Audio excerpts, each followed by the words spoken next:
A warm welcome and good evening, children. Let's begin today's English grammar class, okay? It's an initial class today. Before I'd like to begin direct speech and indirect speech, okay? This is a sort of preliminary chapters that you have to go through, which is also given in your English textbooks, okay? I hope you're all very curious to know the chapter that I'm going to deal today in this session, okay? So I'm revealing the secret. That's none other than types of sentences. It looks as if it's so easy, but in fact it is very, very, very important to understand, okay? Types of sentences. இந்த ஆங்கில இலக்கண வகுப்பு நான் துவங்கின பொழுது உங்களுக்கு நான் சொன்னேன், எப்படி ஒரு மொழியில் வாக்கியமானது எப்படி உருவாக்கப்படுகிறது என்று சொன்னேன். எழுத்துக்கள் இல்லையா, அதுதான் பேஸ் இல்லையா. A to Z. How many letters, alphabets we have? 26 alphabets. Okay, அதே எப்படி grouping பண்ணிருக்காங்க? Vowels and then consonants. Vowels நம்ம உயிரெழுத்துக்கள் என்று நாம் சொல்றோம். தமிழ்ல 12 இருக்கு இல்லையா, அதே போல A, E, I, O, U. These are vowels. And the remaining 21 are called consonants. ஆக இப்படி 26 எழுத்துக்கள் இருக்கு. இந்த 26 எழுத்துக்கள் எப்படி வார்த்தைகளாக மாறுகிறது? ஆமாவா இல்லையா? வார்த்தைகள் நம்ம சொல்லும் பொழுது ஒரு வேர்ட் கவ், COW, கவ் அப்படின்ற அந்த வார்த்தை எப்படி உருவாகுது? It's like permutations and combinations, no? The correct sequencing of the letters becomes a word. இது வார்த்தையாகது மாறுகிறது அப்படின்னு நம்ம பார்க்கிறோம். ஆக பாருங்க, எப்படி எழுத்துக்கள் ஒரு சரியான ஒரு சீக்வன்சிங்ல வரும்பொழுது அது வார்த்தைகளாக மாறுகிறது.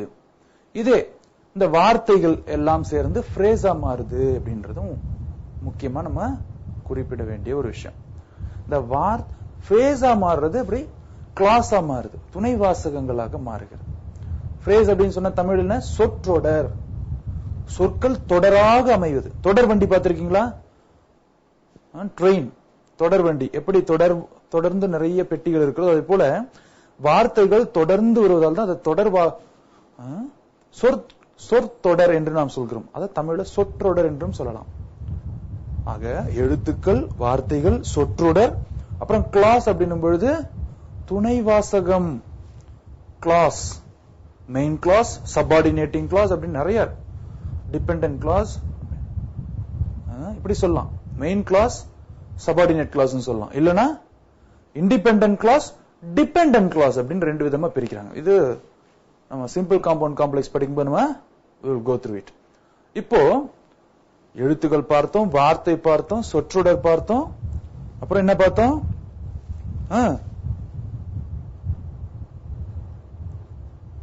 வாசகங்கள் இல்லையா, துணை வாசகங்கள் நம்ம பார்த்தோம். இப்ப இதுக்கு அப்புறமா நம்ம பார்க்க போறது என்ன? வாக்கியம், சென்டென்ஸ். இந்த வாக்கியங்கள் எத்தனை வகைப்படுகிறது புரியுதுங்களா? ஆக if you understand types of sentences, the clarity of a thought will give you a good understanding of what is direct and indirect speech. நேர்கூற்று, அயர்கூற்று என்பதை நாம் அடுத்த ஒரு வகுப்பில் நாம பார்க்க இருக்கிறோம். மிக மிக முக்கியமான ஒன்று. ஓகேங்களா? Shall we go into this chapter now? Yes, types of sentences. So the link is here. So let me. Okay. So there are 4 types of sentences altogether. வாக்கியங்கள் எத்தனை வகைகளாக பிரிக்கப்பட்டிருக்கிறது? 4 வகைகளாக அது பிரிக்கப்பட்டிருக்கிறது. I will go today very, very so slow. Okay? My intention is you people to understand it. Okay? நீங்க புரிந்து கொள்ள வேண்டும். அதுக்காக இது கண்டிப்பா உங்களுக்கு தெரிஞ்சா மட்டும்தான் ஆக்டிவ் வாய்ஸ், பாசிவ் வாய்ஸ், ரொம்ப ஆக்டிவ் வாய்ஸ் பாசிவ் வாய்ஸ் இல்ல, நேர்கூற்று அயர்கூற்று, speech, direct speech, indirect speech, இல்ல ரிப்போர்ட்டட் ஸ்பீச் அப்படின்னு சொல்றோம். இது ரொம்ப எளிமையாக உங்களுக்கு இது புரியும். சரிங்களா? So there are 4 types of sentences. First, which is in the green font colorல இருக்குது பாருங்க, என்னது? Declarative. What do you mean by declarative? Because these sentences are declarating something. Declarative sentence கூட வேற மாதிரி எப்படி சொல்லலாம்? Statement அப்படின்னு சொல்றாங்க. Because the moment it states something, it gives a piece of information, fact, statement of fact. Rama is a good boy. It's a statement. Rama ஒரு நல்ல பையன். So it's a statement of fact. Therefore, the first type of sentence is called declarative sentence. செய்தி வாக்கியம் என்று தமிழில் இதை நாம் சொல்கிறோம். இரண்டாவதான வாக்கியம் பாருங்க, interrogative. Don't interrogate when elderly people are in conversation. சொல்லுவாங்க இல்லையா, பெரியவங்க பேசும்பொழுது சின்ன பசங்க போயிட்டு இது என்ன அது என்ன அப்படின்னு கொஸ்டின் கேட்க கூடாது அப்படின்னுவாங்க. So this is what called interrogation. Interrogation அப்படின்னு சொன்னா, வகுப்பில் யார் நல்ல பையன், who is a good boy in this class அப்படின்னு சொன்னா, what type of sentence is this? Yes, interrogative sentence. வினா வாக்கியம். ஓகேங்களா? ஆக செய்தி வாக்கியமும் வினா வாக்கியமும் எப்படி வித்தியாசப்படுகிறது பார்த்தீங்களா? ஆக அது பேச்சு வழக்காக இருந்தாலும் சரி, எழுதும் பொழுதும் சரி, நாம் அதிகப்படியாக பயன்படுத்தக்கூடிய வாக்கிய வகைகள் என்று பார்த்தால் இந்த முதல் 2 வாக்கியங்கள் என்பதை நீங்கள் தெளிவாக கருத்தில் கொள்ள வேண்டும். டிக்ளரேட்டிவ் சென்டென்ஸ் செய்தி வாக்கியம் அல்லது வினா வாக்கியம், கேள்வி வாக்கியம். ஆக இந்த இரண்டையும் நாம் அதிகப்படியாக நாம் பேசுவோம். Okay, we use frequently these 2 sentences. Okay? Then the third one is called exclamatory sentences. Exclamatory அப்படினு சொன்னாலே என்ன? What that comes to your mind? Yes, the exclamatory mark, which is punctuationல இருக்கு இல்லையா? So exclamatory mark, ஆச்சரிய குறி. ஆச்சரிய குறியோடு எந்த ஒரு வாக்கியம் முடிந்தாலும், அல்லது இன்டர்ஜெக்ஷன், லாஸ்ட் கிளாஸ்ல நான் உங்களுக்கு எடுத்திருப்பேன். இன்டர்ஜெக்ஷன், வியப்பிடை சொல் என்பது பார்ட்ஸ் ஆஃப் ஸ்பீச்ல the 8th part is called interjection. Ho, wow, hooray, all these are interjectional expressions. அது கூட ஒரு பகுதியாக வந்தால் அது எக்ஸ்க்ளமேட்டரி சென்டென்ஸாக கருதப்படும். ஆக இன்டர்ஜெக்ஷனுக்கும் பார்ட்ஸ் ஆஃப் ஸ்பீச்ல இருக்கிற 8th part இல்ல இன்டர்ஜெக்ஷன், வியப்பிடை சொல், அதற்கும் உணர்ச்சி வாக்கியத்திற்கும் ஒரு உறவு இருக்கிறது. they are relative concepts. Okay, தமிழ்ல சொல்லணும்னு சொன்னா, கிளி கல்லால் அடிபட்டது அப்படின்றது செய்தி வாக்கியம். ஒரு கிளி, ஒரு கல்லு யாரோ எரிந்ததால் அந்த கிளி காயப்பட்டு போயிருக்கிறது அப்படின்னு சொன்னா அது செய்தி வாக்கியம். இது ஒரு செய்தியை நமக்கு சொல்கிறது. ஐயகோ கிளி கல்லால் அடிபட்டதே என்று நான் சொல்கிற பொழுது, ஐயகோ என்ற வார்த்தை வியப்பிடை சொல், இன்டர்ஜெக்ஷன். கிளி கல்லால் அடிபட்டதே அப்படின்னு சொல்லும் பொழுது உணர்ச்சி வயப்பட்டு நான் அந்த வாக்கியத்தை பேசுகிறேன் அல்லது எழுதி காட்டுகிறேன். ஆக இதுதான் உணர்ச்சி வாக்கியம், எக்ஸ்க்ளமேட்டரி சென்டென்ஸ் என்று நாம் அழைக்கிறோம். தென் இம்பேரேட்டிவ். இம்பேரேட்டிவ் அப்படின்னு சொன்னால என்ன? I remember there is a famous philosopher, தத்துவ ஞானி, மெய்யியல் அறிஞர். அவர் சொல்லுவார் பாத்தீங்க, Kant, Immanuel Kant. His name is Immanuel Kant. அவர் 3 கேட்டகாரிக்கல் இம்பரேட்டிவ் சொல்றார். அதுல மூன்றாவது நான் சொல்றேன், ரொம்ப எளிமையா உங்களுக்கு புரியும். Act as if to that maxim whereby your action should become an universal law. நீ ஒரு செயலை செய், அந்த செயல் உலகமே ஏற்றுக்கொள்ளக்கூடிய அளவில் இருக்க வேண்டும். For example, killing is also an action, கொலை செய்தல். But will the entire world will accept it? Never. Therefore don't do that. Love your enemy. எதிரியை அன்பு செய். This statement will accepted by the entire world, universe.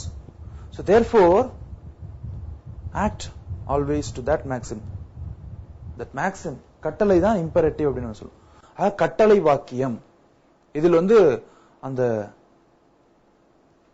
Subject தெரியாது. You, அது ஒருமையில இருந்தா you, பன்மையில இருந்தாலும் you தான். ஆனா தமிழ்ல ஒருமையில இருந்தா நீ, பன்மையில் இருந்தால் நீங்கள் என்று நாம் சொல்கிறோம். எப்பவுமே கட்டளை வாக்கியத்தில் நாம் பயன்படுத்தக்கூடிய பர்சன் எது? ஃபர்ஸ்ட் பர்சனா, செகண்ட் பர்சனா, தேர்ட் பர்சனா?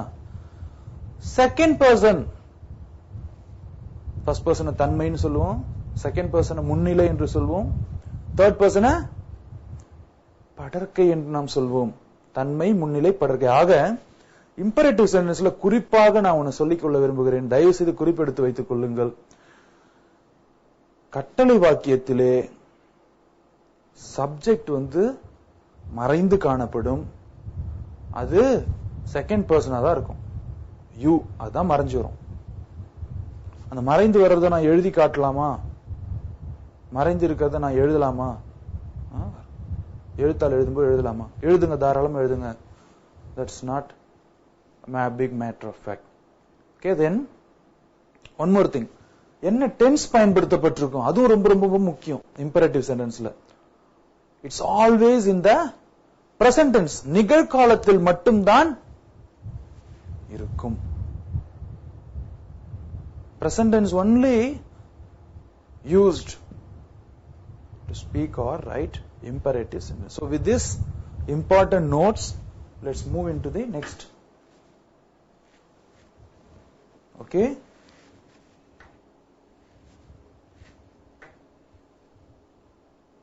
Okay, fine. Okay. Now let's see what is a declarative sentence. The point is very clear in this slide. That says the declarative sentence makes a statement. That's why I told you. It can be also called as a statement.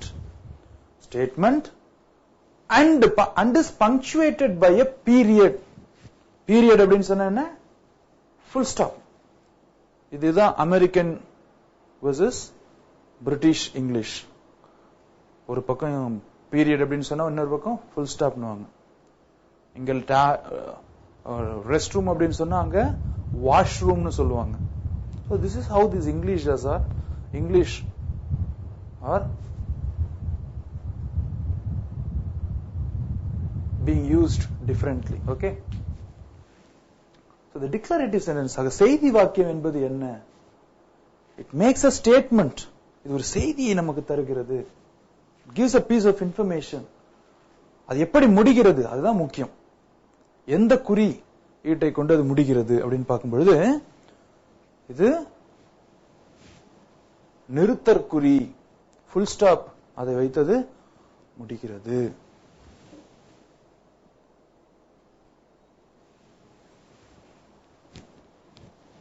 Okay, fine. Now let's see the example. The puppy looks tired. You see the puppy? நாக்கெல்லாம் வெளியே தொங்க போட்டு ரொம்ப மூச்சு வாங்க தாகமா இருக்கிற அந்த puppy நீங்க பாக்குறீங்க ஸ்லைட்ல. Isn't it? So the puppy looks tired. Subject இருக்கு, the puppy. அதுல theன்றது என்ன? Article. Third person singular. Therefore, since it's a simple present tense, we are adding base verb plus yes, then tired.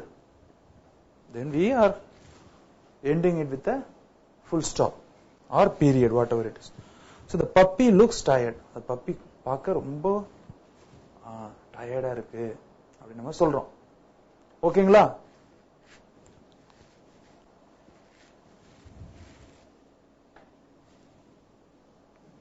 Here you have the same thing, but somehow in a modified way you will find it here. A declarative sentence tells something.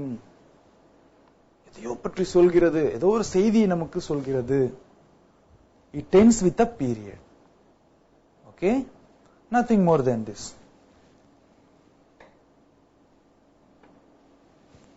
Now we'll move to the next sentence. Imperative sentence. தமிழில் அழகாக சொன்ன உங்களுக்கு கட்டளை வாக்கியம். என்ன வாக்கியம்? கட்டளை வாக்கியம் என்று சொன்னேன். An imperative sentence is a command. Command அப்படின்னு சொன்னா ஏவல், கட்டளை, or polite request. ஒரு தாழ்மையான ஒரு வேண்டுகோளாக அது இருக்கலாம். ஆக பாருங்க, கட்டளை வாக்கியம் என்னும் பொழுது ரெண்டு முக்கியமானவைகளை நீங்கள் குறித்துக் கொள்ள வேண்டும். ஒன்று கமாண்ட், அது ஒரு ஏவலாக இருக்கலாம். யாரிடத்துல ஏவல் பண்ணுவாங்க? அரசன் படை வீரன் இடத்துல ஏவல் செய்வார். படை வீரன் அரசன் இடத்துல ஏவல் செய்ய முடியுமா? அரசனே எனக்கு தண்ணீர் கொண்டு வா கேட்க முடியுமா? முடியாது. அங்க அவர் என்ன பண்ணணும்? பொலைட் ரிக்வெஸ்ட் தான் he can make. Okay, therefore ரெண்டு keywords you must understand. One is command, another one is a polite request. It can be either of these, and it ends in a period. See the similarity? Statement or declarative sentence also ends with a period or full stop. Here the imperative sentence also ends with a period or full stop or exclamation mark. Sometimes this do ends with an exclamation mark. உணர்ச்சி அந்த வியப்பு குறி அதை கொண்டு கூட இது முடியலாம் அப்படின்னு சொல்றாங்க. Please have it in mind, always imperative sentence, what tense do we use? Present tense. நிகழ்காலம் தான் நாம் பயன்படுத்துவோம் கட்டளை வாக்கியத்தை பொறுத்தவரையில். அதிலும் இந்த முன்னிலை இரண்டாம் செகண்ட் பர்சன் என்று நாம் சொல்றோம் இல்லையா, முன்னிலை, அது ஒருமையாக இருந்தாலும் பன்மையாக இருந்தாலும் அது மறைவாகத்தான் வரும். இங்க பாருங்க, எக்ஸாம்பிள் பாருங்க, எடுத்துக்காட்டு sentence. Please walk the dog. Please you walk with the dog. Please you walk with the dog. Here the you is not seen at all. இல்லையா, அது தெரிகிறதா? மறைமுகமாக இதை பயன்படுத்தவே இல்லை சொல்ல போனா. ஆக second person is hidden here. Okay, so please you walk with the dog அப்படின்னு சொல்லலாம். ஆனா the moment you find the second person is not mentioned, immediately you must say that the sentence is an imperative sentence. கட்டளை வாக்கியம் என்பதை நீங்கள் தெளிவாக சொல்ல முடியும். ஓகேங்களா? An imperative sentence gives a request or an order. கட்டளை. சிலப்பதிகாரத்துல பாண்டியன் நெடுஞ்செழியன் என்ன சொல்றாரு? கோவலனை கொண்டு வா, bring him அப்படின்னு சொல்றதுக்கு என்ன சொல்றாரு? kill him அப்படின்னு சொல்லிடுறார். ஒரு எழுத்து தான், இதுதான் டங் ஸ்லிப்னு சொல்லுவாங்க. நான் பிறழி விடுகிறது, தவறி விடுகிறது என்று சொல்லலாம். கொண்டு வா என்று சொல்வதற்கு பதிலாக ஏவலரிடத்தில் என்ன சொல்கிறார் மன்னன்? கொன்று வா. ஆகவே என்ன செய்யறாங்க? கோவலனை உடனே கொன்று விடுகிறார்கள். ஆக கொண்டு வா, கொன்று வா, bring him, kill him மாறி போச்சு. பாத்தீங்களா? It's an order. It's an order. இது ஒரு ஏவல், இது ஒரு கட்டளை, அரச கட்டளை. சென்னையில ஒரு ஏரியா இருக்கு, கீழ கட்டளை, அந்த மாதிரி அரச கட்டளை, அரசன் இடுகின்ற கட்டளை. ஆக அரசன், ஆசிரியர்கள் பள்ளியில் பார்க்கிற பொழுது, நம்முடைய பெற்றோர், இவர்களெல்லாம் நமக்கு கட்டளை இடுவார்கள். ஆனா ஏன் இவர்களெல்லாம் வயதில் பெரியவர்கள், அனுபவசாலிகள், நம் மீது அக்கறை கொண்டவர்கள். ஆகவே அவர்களுக்கு நாம் அடிபணிந்து எப்பொழுதும் என்ன பண்ணணும், ரெக்வஸ்ட் தான் பண்ணணும். ஆனா nowadays in the fast growing trend, I find some of my own students in their houses, they are commanding, they are ordering their parents. I know my own student who orders his mom when he goes back to goes back from school to home. His mom has to be there near the gate. As he enters, his mom has to open the gate.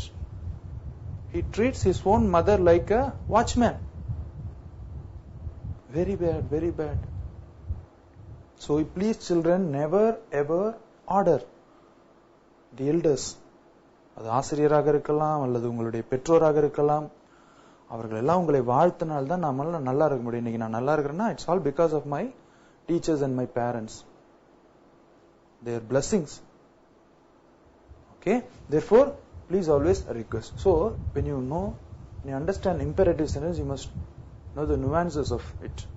அதில் இருக்கிற முக்கியமான வார்த்தைகள், அதை நீங்க புரிஞ்சு கொள்ளணும்.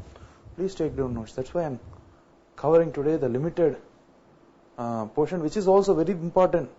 திருப்பி சொல்றேன், நம்ம நாளைக்கு ஸ்பீச் கூற்று, நேர்கூற்று, அயற்கூற்று இதை நம்ம புரிந்து கொள்ளணும் அப்படின்னு சொன்னா கட்டாயம் இது நமக்கு தெரிந்திருந்தால் மட்டும்தான் அது முடியும்.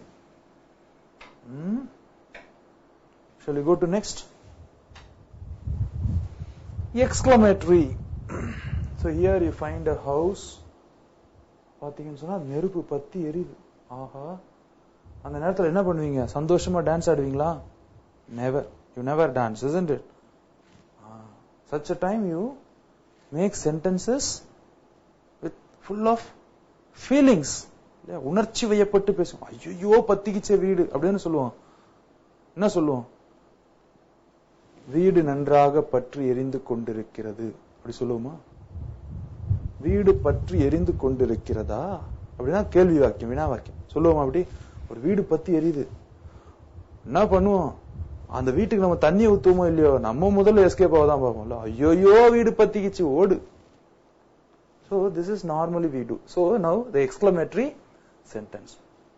What is an exclamatory sentence? Now you see, an exclamatory sentence expresses great emotions, அப்படின்னா strong feelings. Oxford Advanced Learners Dictionary you find, what is emotion? அதுக்கு ஈக்குவலண்டா என்ன meaning கொடுத்திருக்காங்கன்னா, it's a strong feeling. When the feeling becomes so strong, then of course it becomes an emotion. ஓகேங்களா? உணர்வு உணர்ச்சியாக மாறுகிறது. உணர்வு என்பது feeling. உணர்ச்சி அப்படின்னு சொல்லும்போது these are psychological terms. Okay? உணர்ச்சி வயப்பட்டு நாம் சொல்லக்கூடிய ஒரு சில வாக்கியங்கள், அவற்றை தான் நாம் பார்க்கிறோம். உணர்ச்சி வாக்கியம் என்று நாம் சொல்றோம். இதில் நாம அதிகப்படியாக நாம் இந்த வியப்பிடை சொல் என்ற அந்த இன்டர்ஜெக்ஷனை நாம பயன்படுத்துவோம். Oh, the house is on fire. அப்ப அந்த ஹோ அப்படின்னு சொன்ன இல்லையா எக்ஸாம்பிள்ல பாருங்க, அந்த ஹோ அப்படின்னு சொன்னது வியப்பிடை சொல் மக்களே. சரிங்களா? ஓகே, இங்க பாருங்க, how is not used, no problem. The house is on fire ends with an exclamatory mark. உணர்ச்சி குறியானது குறியை கொண்டு அது முடிந்திருக்கிறது. ஓகேங்களா? S. Here is some more explanation with regard to the exclamatory mark, sentence. After this explanations, we'll be trying to do the exercise one by one. The worksheets are already I prepared with the answers. Okay? Let's try. Will you be able to identify it or not? Okay? Now you see the explanation. An exclamatory sentence expresses strong feelings, as I told you. When the feeling becomes so strong, then it is called an called an emotion. Emotion. Okay, isn't it? It ends with an exclamation point. இது எதை கொண்டு முடிகிறது என்று பார்த்தால் உணர்ச்சிக்குறியை வியப்பிடைக்குறியை கொண்டு இது முடிகிறது. அதுதான் அங்க கொடுத்திருக்காங்க. அந்த தம்பி பாருங்க, கிளிப்பாட்டு கையில வச்சிருக்காரா, அதுதான் உணர்ச்சி வாக்கியம். ஆனா அது கோணலா வச்சிருக்காரு. You make it straight. Okay. Then finally the fourth one is called interrogative sentence. பெரியவங்க பேசும்போது என்ன பண்ணக்கூடாது, நம்ம போய் மூக்க நுழைச்சு நம்ம அவங்க கிட்ட கொஸ்டின் கேட்க கூடாது. பெரியவங்க பேசும்போது பெரியவங்க பேசட்டும், நம்ம போக கூடாது. சின்ன குழந்தைங்க அம்மாவா, அதான் interrogative.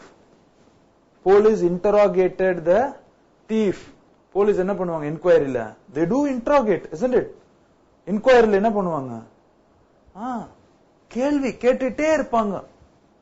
and they will find out from the answer that they are getting from the thief whether it's a person who really committed any crime or not. They will identify easily. சொல்லுவாங்கல்ல, மொச பிடிக்கிற நாய முகத்தை பார்த்தா தெரியாதா அப்படின்னு ஒரு பழமொழி. நம்முடைய folklorist folklore traditionல we normally our rural masses uses these proverbs. Okay, ஈஸியா ஃபைண்ட் அவுட் பண்ணலாம். ஆகவே இன்ட்ராகேட்டிவ். நாளைக்கு நீங்க எல்லாம் சிபிஐயாவோ இல்ல ஏதாவது ஒரு பெரிய ஆபீசராவோ போலீஸ் ஆபீசர் ஆகணும்னா you must know this interrogative. எனக்கு தெரிஞ்சிருக்கணும். இப்ப பாருங்க, let's see the definition now. An interrogative sentence asks a question. இது கேள்வியை கேட்கக்கூடிய ஒரு சென்டென்ஸ். செய்தி வாக்கியம்னா அது ஒரு செய்தியை சொல்லுன்னு சொன்னோம். உணர்ச்சி வாக்கியம்னு சொன்னா உணர்ச்சி வயப்பட்டு பேசும்போது வரவைதான் உணர்ச்சி வாக்கியம் என்று சொன்னோம்.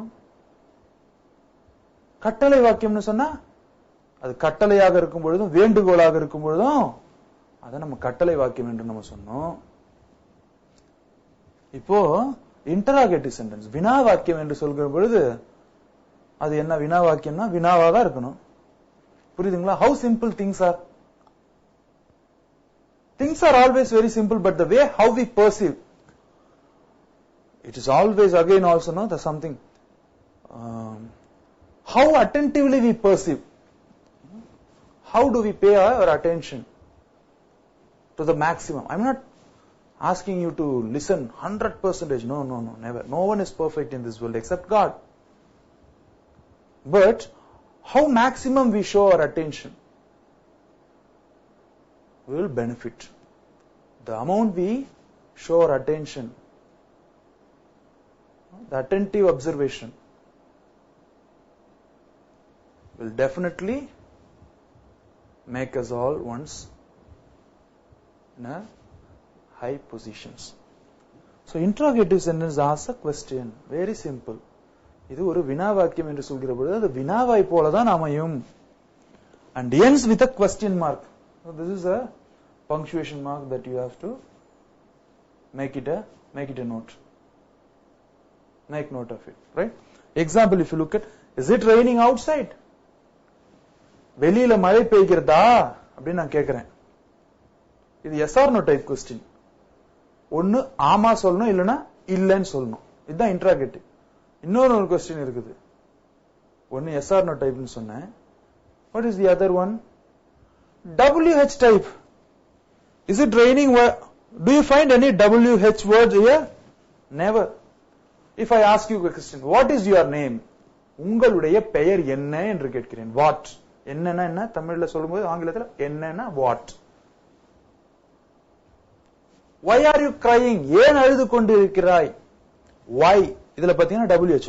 So therefore interrogative sentences are different, has two types. One is yes or no type questions, the other one is WH type. Okay? Now again you see an interrogative sentence asks a question. It ends with a question mark, of course. So immediately we are seeing the recap.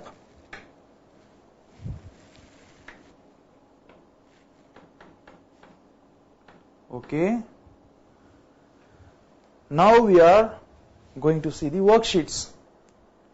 Let me see whether you are able to identify it rightly. Now the directions are here. Read the sentence clearly, attentively, because things are legible, very legible. And I hope I am audible. நான் நல்லா சத்தமா பேசுறேன், அது உங்களுக்கு புரியும்னு நினைக்கிறேன். அதே போல இங்க எழுதி போட்டிருக்கிறதும் very very legible thing. தெளிவா இருக்கும் கையெழுத்துக்கள். So read the sentence, then choose which type of sentence it is. நம்ம இதுவரைக்கும் பார்த்தது தானே 4 வாக்கியங்கள் தான். This is how the grammarians categorized sentences into 4 different types. 4 விதமாக ஆங்கில இலக்கணத்தை வகுத்தவர்கள். நம்ம அகத்தியர் தொல்காப்பியரை போல எப்படி தமிழுக்கு சூத்திரங்கள் வகுத்தார்களோ, இலக்கண சூத்திரங்கள் வகுத்தார்களோ, அதே போல ஆங்கிலத்திற்கு ஒரு சில ஆங்கில இலக்கண அறிஞர்கள் வகுத்திருக்கிறார்கள். அவர்கள் வகுத்தபடி பார்த்தீங்கன்னு சொன்னா 4 வாக்கியங்கள் தான். ஓகேங்களா?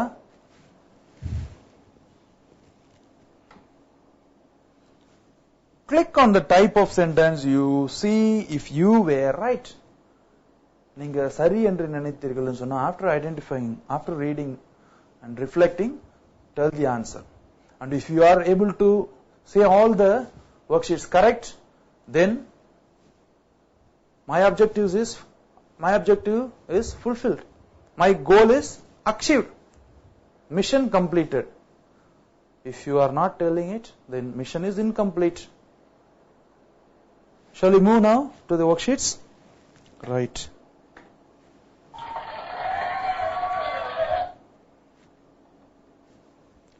Have you ever experienced an earthquake? Earthquake அப்படினு சொன்னா என்ன? பூமி அதிர்ச்சி. பூமி அதிருது இல்லையா? சோஷியல் சயின்ஸ் எடுக்கும்போது சொன்ன எப்படி அங்கோரா கோண்ட்வானா எப்படி டெக்டானிக், ஓஷியானிக் பிளேட், அப்புறம் கான்டினென்டல் பிளேட், இது ரெண்டும் எப்படி ஷேக் ஆகுது அப்படின்னு சொன்னேன். எப்படி சுனாமி வருது, எப்படி குமரி கண்டம் கடலுக்குள்ள போச்சு. ஆக earthquake. So these are the very very information. Even today it's a Japanese term, isn't it? What we use to call tsunami. Tsunami அப்படினு சொல்றது ஒரு ஜப்பானிய மொழி. ஆனா தமிழகத்துல இதற்கு பயன்படுத்தி இருக்காங்க பல ஆயிரம் ஆண்டுகளுக்கு முன்பு. கடல் கொள் என்று சொல்கிறோம். கடல் கொண்டு விட்டது. குமரி கண்டம் ஃபார் எக்ஸாம்பிள், கடல் கொண்டு விட்டது. 10ஆம் வகுப்பு தமிழ் பாடத்துல படிப்பீங்களே, குமரி கண்டம் பண்டை தமிழகம். அத பாத்துக்கங்க. இங்க என்ன குறி இருக்கிறது, அந்த குறியை வச்சே நம்ம சொல்லிடலாம் ஈஸியா இல்லையா? क्वेश्चन மார்க் இருக்கு. Have you ever experienced an earthquake? Now you know it's an interrogative. Let me ask you, what sort of interrogative question? Is it WH type or yes or no type? Yes, it's an yes or no type. இதுக்கு பதில் எப்படி வரணும்? ஒன்னு ஆமான்னு சொல்லணும், இல்ல இல்லன்னு சொல்லணும். Have you ever experienced an earthquake? Yes, I have experienced 4 times in my life. From the time when I was studying 9th standard, I have been experiencing. 4 times I have experienced. 2 years before, twice I experienced. Altogether 4 times. Before tsunami, yes. That time I was doing my first year UG. So 4 times I have experienced. So it's a sort of yes or no type questions. So therefore here it is an interrogative. Shall we click and see, is it correct? Yes. Great job. We have found it. It's a correct answer. Yes. How scary it is. HOW நம்ம பார்த்த உடனே ஓ இது WH type क्वेश्चनா இருக்குமோ அப்படி நினைப்போம். அதுதான் தப்பு. ஆனா இங்க பாருங்க ஆச்சரியக்குறி இருக்கு. நம்ம பார்க்கிறோம், ஒரு சில மூவி எல்லாம் பார்க்கிறோம். ஈவில் டெட் ஃபார் எக்ஸாம்பிள், பேய் படம், காஞ்சனா, திடீர்னு வரும் பிளட்டி ஃபேஸ்னா, அப்படியே ரத்தத்தோட ரத்த கரை படிஞ்ச ஃபேஸ், அந்த ஸ்கிரீன் ஃபுல்லா இருக்கும். அப்ப நம்ம பயந்து பட மாட்டோம். That's a scary movie. ரொம்ப பயம், த்ரில்லிங்கா இருக்கும். how scary it is அப்படின்னு சொல்லும்போது உணர்ச்சி வயப்பட்டு நம்ம சொல்லும்போது இது என்ன சென்டென்ஸா இருக்கணும்? supposed to be an exclamatory sentence. Yes, again, I am correct. I do not know any, I'm not getting any reply from you. Earthquakes happen near fault lines. Earthquake என்றது எப்படி நடக்கிறது? Near fault lines. இது ஒரு செய்தியை நமக்கு convey பண்ணுது. அப்ப இது என்னவா இருக்கணும்? செய்தி வாக்கியம், declarative. Isn't it? Yes. Of course, that's also true. Then, do you know what to do during an earthquake? ஒரு பூமி அதிர்ச்சி வருது அப்படின்னு சொல்லும் பொழுது நாம என்ன செய்யணும் தெரியுமா? Do you know? It's a, again, question mark. If you find question mark, it's a very obvious. Interrogative, வினாவாக்கியம். என்ன வினாவாக்கியம்? So you need to be little more critical. Paulo Coelho அப்படின்ற ஒரு author has written plenty of books. All the books were the best sellers. 2 lakhs, 5 lakhs, millions of books were sold, all over the world. Such a very powerful writer, author. Okay? அவர் சொல்றாரு,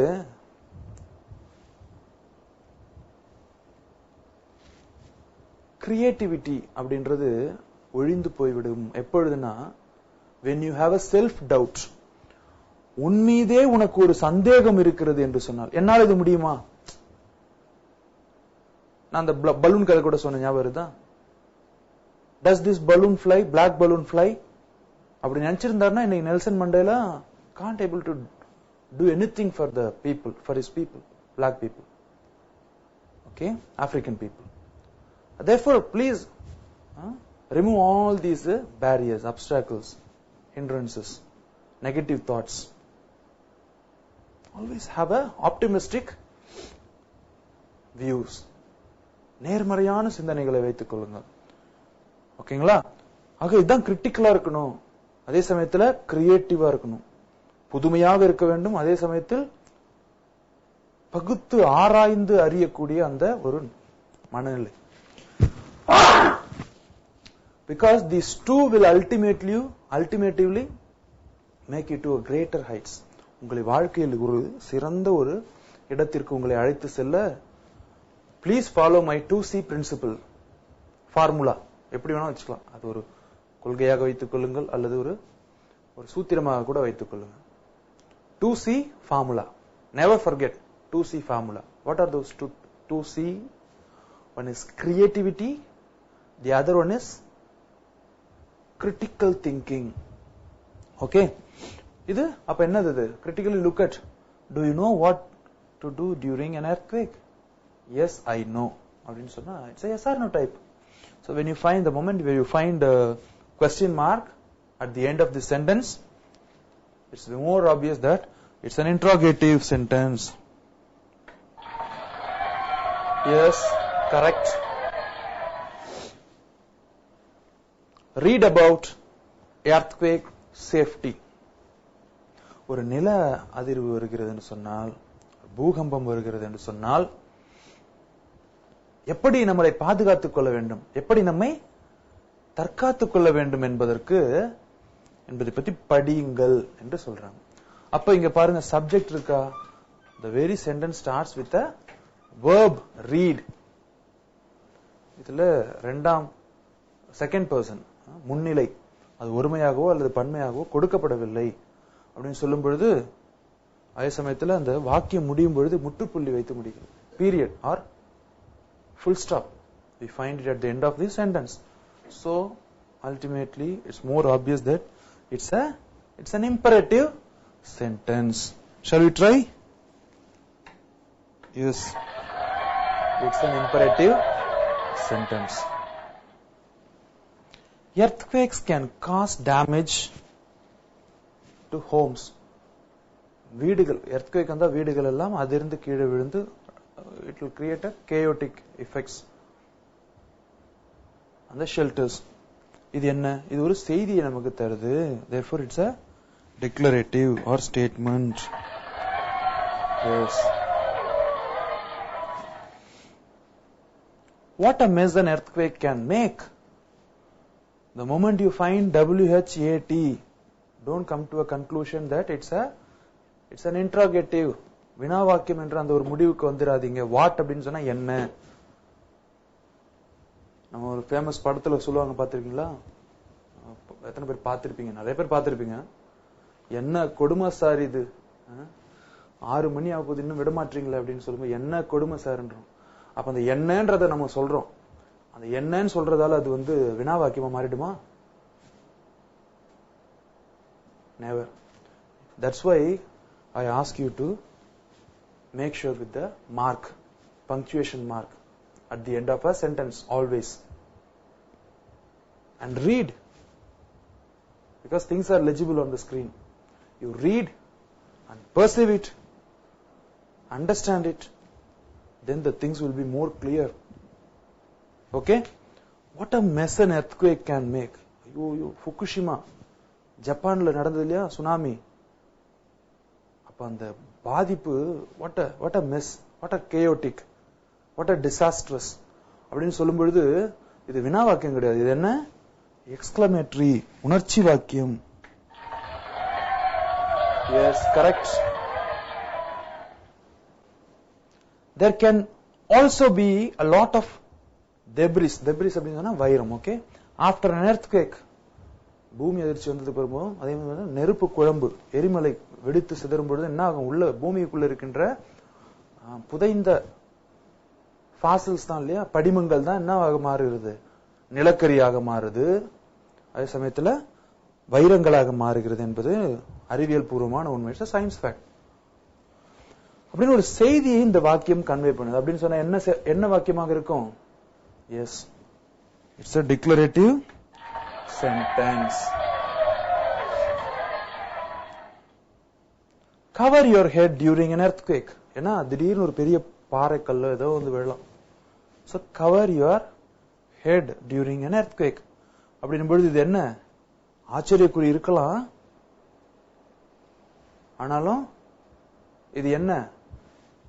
subject இல்ல, second person. You is hidden in this sentence. Therefore, what it is? The moment you find the exclamatory mark, don't come to a conclusion that it's an exclamatory sentence. No, it is actually an imperative sentence.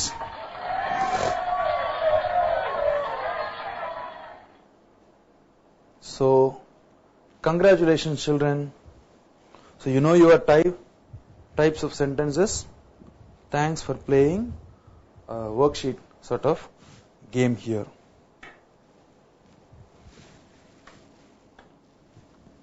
Well done. So I hope today I have enough gave the orientation with regard to the types of sentences. If you understand, definitely you will understand the forthcoming chapter on direct and indirect speech. நேர்கூற்று அயர்கூற்று வந்து மிக எளிமையாக உங்களுக்கு புரிந்து கொள்ள முடியும். ஏன்னா next to parts of speech, this indirect speech and direct speech are the yet another two gigantic pillars. Okay. So with this, let me conclude, children. Thank you.